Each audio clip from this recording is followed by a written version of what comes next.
Hamas کے زیر انتظام محکمہ صحت کے مطابق لوگوں کے ایک ہجوم پر شیلنگ سے کم از کم 20 افراد ہلاک اور 150 زخمی ہوئے ہیں۔ برطانوی وزیر خارجہ نے کہا ہے کہ انہوں نے اسرائیلی وزیر اعظم سے جنگ میں فوری وقفے کی بات کی ہے۔ مصر میں اسرائیلی یرغمالوں کی رہائی کے مذاکرات کے موقع پر اسرائیلی وزیر اعظم کے بیانات پر قطر کا رد عمل۔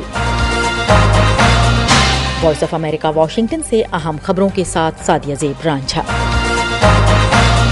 حماس کے زیر انتظام محکمہ صحت کے مطابق جمعرات کو امدادی سامان لینے کے منتظر لوگوں کے ایک ہجوم پر شیلنگ سے غزہ شہر میں کم از کم 20 افراد ہلاک اور 150 زخمی ہوئے ہیں۔ اسرائیلی فوج نے کہا ہے کہ وہ ان رپورٹس کا جائزہ لے رہے ہیں۔ فلسطینی پناہ گزینوں کے لیے کام کرنے والے اقوام متحدہ کے ادارے کے مطابق گزشتہ روز خان یونس میں اس کے تربیتی سینٹر پر ہونے والے حملے میں ہلاکتوں کی تعداد 12 ہو گئی ہے، جبکہ 75 افراد زخمی ہیں۔ اس دوران خان یونس کے مرکزی ہسپتال کے قریب زبردست لڑائی کی اطلاعات ہیں۔ اس سے قبل اسرائیل نے علاقہ مکینوں کو حکم دیا تھا کہ وہ خان یونس کے مرکز سے نکل جائیں، جس میں ناصر ہسپتال اور 2 چھوٹی طبی سہولیات شامل ہیں، کیونکہ وہ حماس کے خلاف حملوں کو وسعت دے رہا ہے۔ ہسپتال کی انتظامیہ کے مطابق سینکڑوں مریض اور ہزاروں بے گھر افراد یہاں پھنسے ہوئے ہیں۔ اقوام متحدہ کے امدادی ادارے کے دفتر نے کہا ہے کہ یہ علاقہ 88,000 فلسطینیوں کا گھر ہے اور دوسری جگہوں پر لڑائی کی وجہ سے بے گھر ہونے والے مزید 4,25,000 افراد یہاں رہ رہے ہیں۔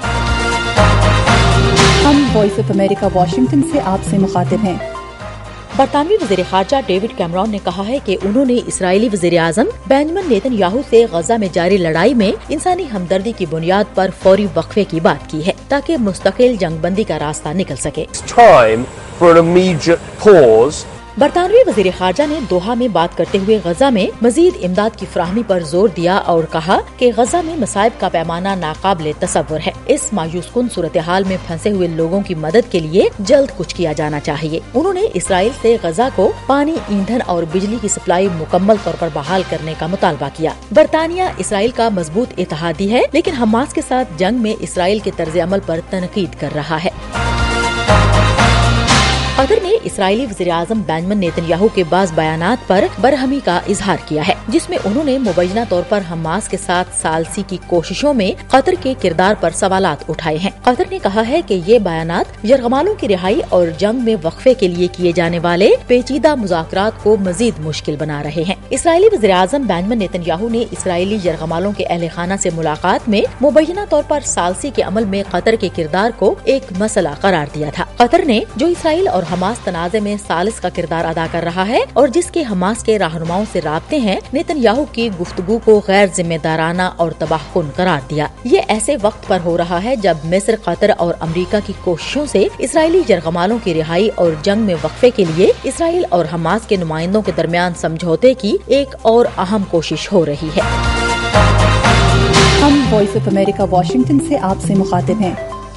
چین نے بدھ کو بحیرہ احمر میں تجارتی راستوں پر حوثی باغیوں کے حملوں اور بڑھتی ہوئی کشیدگی پر تشویش کا اظہار کیا ہے۔ چین کی وزارت خارجہ کے ترجمان وانگ وینبن نے روزانہ کی بریفنگ میں کہا کہ چین تمام متعلقہ فریقوں کے ساتھ قریبی رابطے میں ہے اور اس صورتحال کو قابو میں لانے کے لیے مثبت کوششیں کر رہا ہے اور تمام متعلقہ فریقوں پر زور دیتا ہے کہ وہ مشترکہ طور پر بحیرہ احمر میں راستوں اور جہازوں کی حفاظت کو یقینی بنائیں۔ فائنینشل ٹائمز نے امریکی عہدیداروں کے حوالے سے خبر دی ہے کہ چین نے بحیرہ احمر میں حوثی باغیوں کے حملوں کی روک تھام کے لیے اب تک زیادہ مؤثر کردار ادا نہیں کیا۔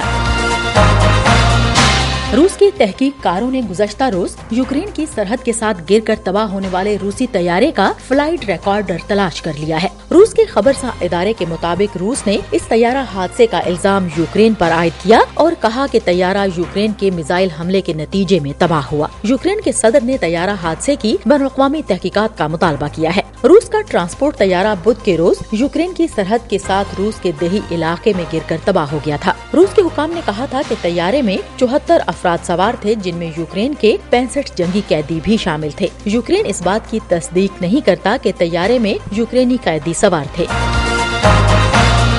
اس کے ساتھ ہی وائس آف امریکہ واشنگٹن کی اردو سروس سے خبروں کا یہ بلیٹن اب ختم ہوتا ہے۔ سعدیہ زیب رانجھا کو اجازت دیجیے۔